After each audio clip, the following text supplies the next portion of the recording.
सबसे पहले तो व्यक्ति को श्रद्धावान होना चाहिए। वास्तव में ईश्वर को देखने के लिए व्यक्ति में बहुत उत्सुकता होनी चाहिए। ऐसा नहीं है कि व्यक्ति इसे तुच्छ चीज़ समझे। क्या आप मुझे भगवान दिखा सकते हैं या किसी जादू के रूप में? वह सोचते हैं कि भगवान जादुई हैं। नहीं, एक व्यक्ति को बहुत गंभीर होना चाहिए और सोचना चाहिए, हाँ, मुझे ईश्वर के बारे में बताया गया है, इसलिए अगर ईश्वर हैं तो मुझे उसे देखना चाहिए। इस संबंध में एक कहानी है, यह बहुत शिक्षाप्रद है, इसलिए सुनने का प्रयास करें।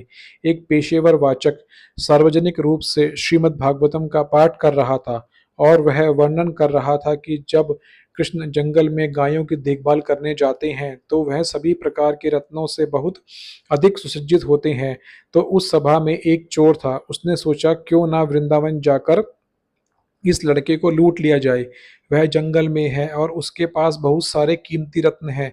मैं वहां जाकर उस बच्चे को पकड़ सकता हूँ और सारे रत्न ले सकता हूँ। उस उसी यही उसका इरादा था, इसलिए वह गंभीर था। मुझे उस लड़के को ढूंढना होगा। उसने सोचा, फिर तो मैं एक ही रात में करोड़पति बन जाऊंगा। चोर की योग्यता उसकी भावना थी, मुझे कृष्ण को देखना चाहिए, मुझे कृष्ण को देखना चाहिए। उस उत्सुकता और उत्सुकता के कारण ही उसके लिए वृंदावन में कृष्ण को देखना संभव हो पाया। उसने कृष्ण को ठीक उसी तरह देखा जैसे कि भागवतम पाठक ने वर्णन किया था। तब चोर ने कहा, ओहो, तुम कितने अच्छे लड़के हो कृष्ण। वह उसकी खुशामद करने लगा। उसने सोचा कि उसकी खुशामद करके वह आसानी से सारे गहने ले लेगा।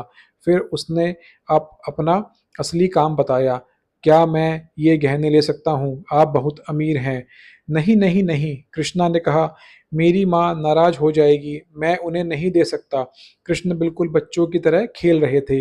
इसलिए चोर कृष्ण से रत्न प्राप्त करने के लिए और अधिक आतुर हो गया, लेकिन कृष्ण की संगति से वह पवित्र होता जा रहा था। तब अंत में कृष्ण ने कहा, ठीक है, आप उन्हें ले सकते हैं।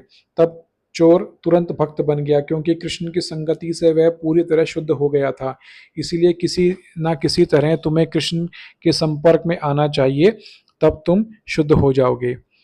अगर आपको मेरी यह कहानी अच्छी लगी तो आप प्लीज़ मेरे चैनल को लाइक कीजिए, सब्सक्राइब कीजिए और कमेंट कीजिए।